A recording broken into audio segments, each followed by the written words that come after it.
बाहर तो निकल आई, लेकिन वो ये नहीं जानती थी कि बाहर जाते ही उसका सामना एक ऐसे शख्स से होगा जिसके बारे में वो सोच भी नहीं सकती थी।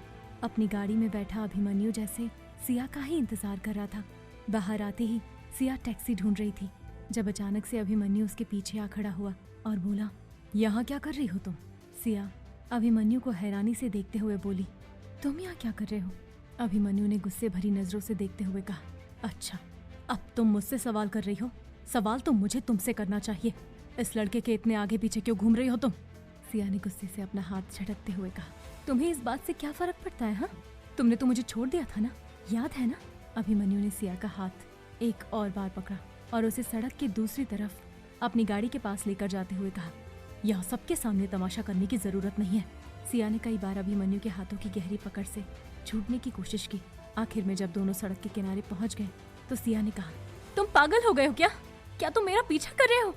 अभिमन्यु ने किसी तरह खुद का गुस्सा शांत करते हुए कहा, मैं तुम्हारा पीछा कर रहा हूँ? सिया, तुम हमेशा से ऐसी रही हो, तुम में कभी समझ थी ही नहीं। अरे किसी के भी घर चली जाओगी क्या?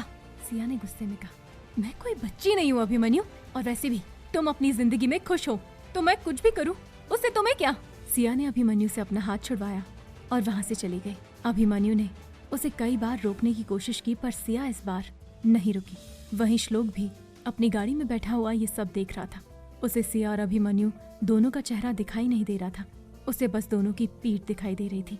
श्लोक ने कहा, न जाने आजकल के लोग कहीं भी झगड़ा करना शुरू कर देते हैं। श्लोक अपनी गाड़ी लेकर वहाँ से निकल गया, सीधा पुलिस स्टेशन की तरफ। श्लोक जिस मकसद से पुष्कर आया था उसकी शुरुआत भी हो चुकी थी। पुलिस स्टेशन में खड़े श्लोक ने आखिरकार वो फाइल मंगवाई जिससे उसे सच का पता चल सकता था। पुलिस वाले ने अपनी टेबल पर पड़ी फाइल को देखते हुए कहा, आपकी माँ के मरने के बाद सब कुछ बिल्कुल साफ था साहब। खून के छींटे और आपके पापा मिस्टर परम मेहता के कन्फेशन से हमें पता चला था कि आपकी माँ का असली कातिल कौन है। तो फिर आप अब इस केस को फिर से क्यों खुलवाना चाहते हैं? श्लोक चेयर पर बैठा हुआ बोला, पता नहीं, पर ऐसा लगता है कि कुछ मिसिंग है इस केस में, कोई ऐसी कड़ी जो मेरी नजरों के सामने नहीं है। श्लोक ने एक गहरी सांस भरी और कहा, मुझे सालों से अपने पापा की खामोशी चुभती आई है। उस दिन के बाद कभी उनके मुंह से माँ का जिक्र नहीं सुना। मैं जानना चाहता हूँ कि उन्होंने ऐसा क्यों किया था, आखिर क्या राज छिपा है इन सब के पीछे। पुलिस वाला समझ गया था कि श्लोक को समझाना मुश्किल है। उसने फाइल खोली और श्लोक से कहा, ठीक है सर, अगर आप यही चाहते हैं तो ठीक है, हम आपकी माँ के केस को दोबारा शुरू करेंगे। वैसे सर, आपकी शादी हो गई है? श्लोक ने ना में जवाब देते हुए कहा, नहीं, पर ऐसा क्यों पूछा आपने? पुलिस वाले ने हंसते हुए जवाब दिया, बस सर, आपको देखकर ऐसा लगता है जैसे आप बहुत अच्छे पिता बन सकते हैं। जो इंसान अपनी गुजरी हुई माँ के लिए इतना कर रहा है वो अपने बच्चों के लिए कितना करेगा। श्लोक के चेहरे का रंग पूरी तरह से उतर गया। वो स्टेशन से जाते हुए बोला, सर, अच्छा होगा अगर मैं कभी बाप ना बनूं तो। बाप और बच्चे का रिश्ता मुझे वैसे भी खास पसंद नहीं है। इतना कहकर श्लोक तो वहाँ से निकल गया, पर पुलिस वाला ये समझ गया था कि श्लोक के अंदर बाप बेटे के रिश्ते को लेकर एक ऐसी नफरत आ चुकी थी जो शायद ही कोई मिटा सकता था। पुलिस स्टेशन से निकलने के बाद अचानक से श्लोक को याद आया कि उसने सिया को पासेस नहीं दिए। उसने सीधा सिया को फोन लगाया और कहा, तुम्हारा एड्रेस दो।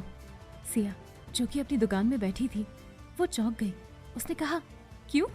आपको यहाँ क्यों आना है? श्लोक ने गुस्से में अपनी आंखें बनाते हुए कहा, कोई शौक नहीं है मुझे तुमसे मिलने का, पर कल के सेमिनार के पासेस देने हैं।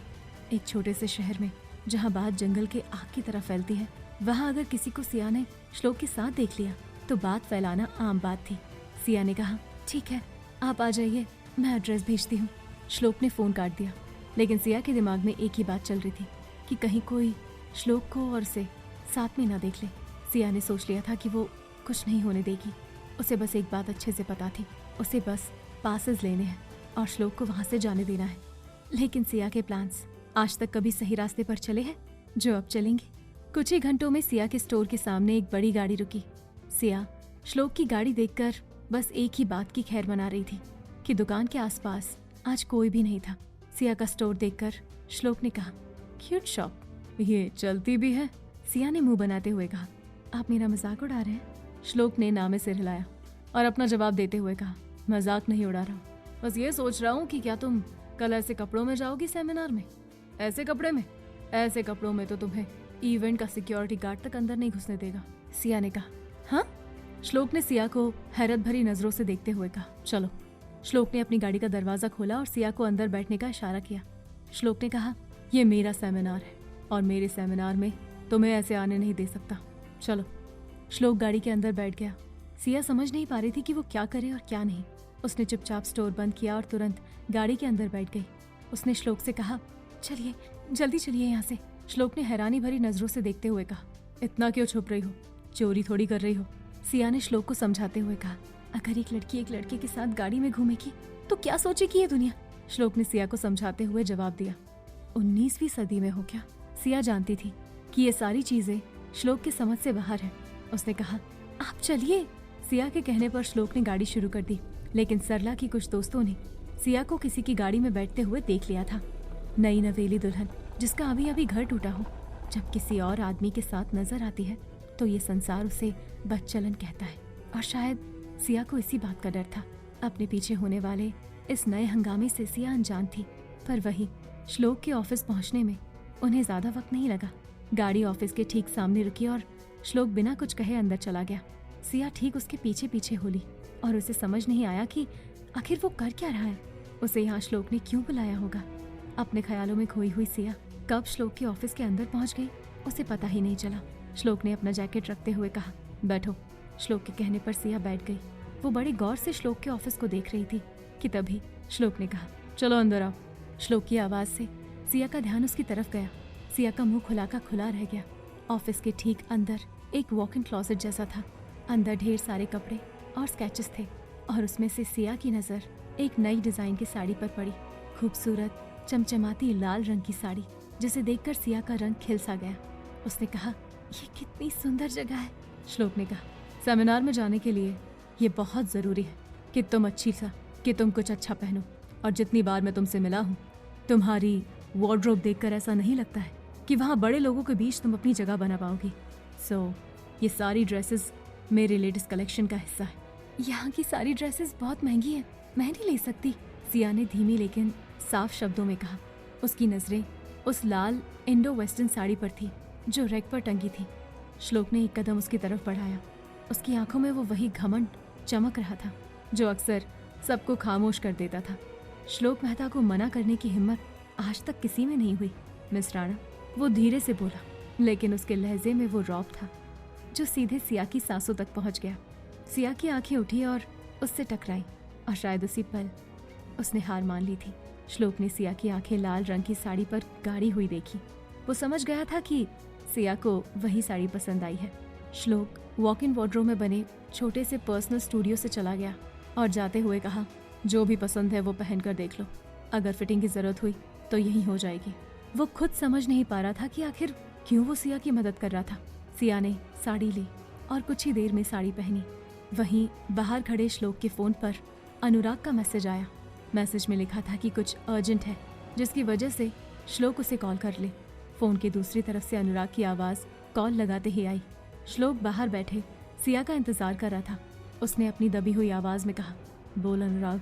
अनुराग ने कहा, मुझे उस ब्लैकमेलर का पता चल गया है। श्लोक हैरान रह गया।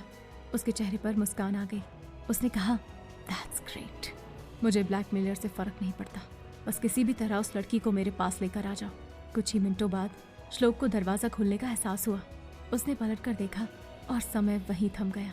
लाल रंग की इंडो वेस्टर्न साड़ी, हल्की सी translucent drape, high cut blouse और खुले बालों में सिया इतनी बेहिसाब खूबसूरत लग रही थी जितनी उसने कभी कल्पना भी नहीं की थी। श्लोक के हाथ में अब भी फोन था, लेकिन दूसरी तरफ अनुराग कुछ बोल रहा था जिसे श्लोक ने सुना ही नहीं। सिया उसकी नजरें महसूस कर सकती थी। उसका चेहरा हल्का सा गुलाबी पड़ने लगा था, लेकिन वो फिर भी हिम्मत करके उसकी तरफ आई और बोली, ब्लाउज की फिटिंग परफेक्ट है, जैसे ये मेरे लिए ही बना हो। श्लोक अब भी उसे देखे जा रहा था। उसकी नजरें, उसकी सांसें, सब कुछ जैसे उस पल में बंद गए। सिया की नजरें झुक गई। वो घबरा गई थी। मैं चेंज करके आती हूँ, उसने जल्दी से कहा और जैसे ही वो पलटी, अगले ही पल पीछे से उसका पल्लू खिंच गया। वो लड़खड़ा कर पीछे खड़े श्लोक से टकरा गई।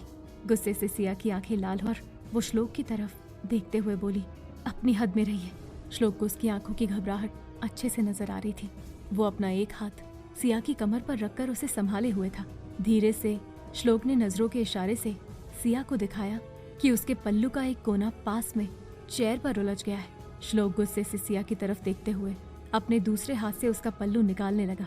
तभी सिया की नजरें झुक गई। उसने अपनी गलती का एहसास किया तो उसने झट से अपने कान पकड़ लिए। उसे यूं देखकर श्लोक चाहकर भी उस पर गुस्सा न कर सका। दोनों एकदम करीब खड़े हुए थे। सिया को डर था कि कहीं इतनी महंगी ड्रेस फट ना जाए, इसीलिए वो जरा भी नहीं हिली। वहीं श्लोक की नजर उसकी मासूमियत पर स्थिर हो चुकी थी। और तभी श्लोक, किसी की आवाज ने जैसे उस पल को तोड़ दिया। श्लोक ने तुरंत अपनी पकड़ ढीली की, लेकिन नजरें अब भी सिया पर टिकी थी। कौन था ये इंसान जिसकी आवाज सुनकर श्लोक हैरान रह गया था? क्या ढूंढ पाएगा ब्लैकमेलर को श्लोक? जानने के लिए सुनते रहिए इस कहानी का अगला भाग।